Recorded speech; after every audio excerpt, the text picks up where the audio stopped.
Hello friends, कैसे हैं आप? ठीक हैं फ्रेंड्स। आज मैं बात करना चाहूँगा रिस्क पे। रिस्क क्या है और इसे हम कैसे एक्सप्लेन कर सकते हैं।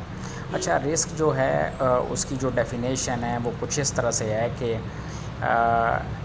इट इज़ अ चांस और likelihood where a person is harmed if adverse health effects exposed to a hazard. एक हैज़र्ड से अगर आपकी हेल्थ एक्सपोज्ड होती है या बंदा किसी लॉस या हार्म का शिकार होता है तो उसे हम रिस्क कहते हैं।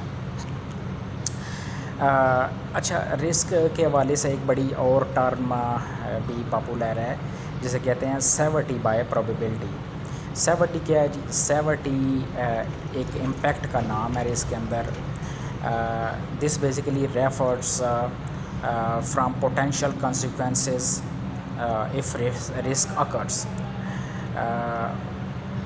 From minor injuries to the catastrophic losses.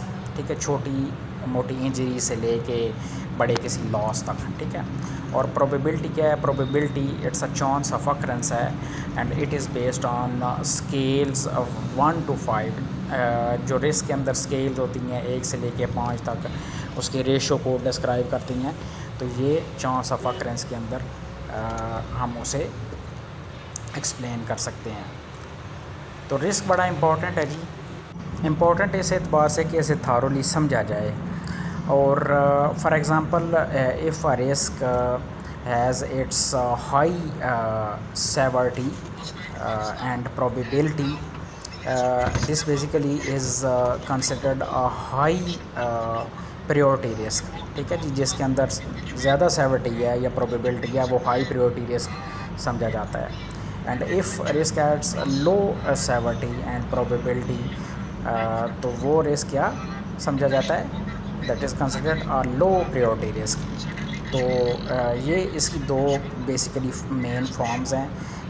वैसे रिस्क जो है 3 मेन स्टेजेस के अंदर डिवाइडेड है: लो, मीडियम एंड हाई। ठीक है, तो एक सेफ्टी पर्सन को इसके हवाले से बड़ी ऑथेंटिक मालूमात होनी चाहिए।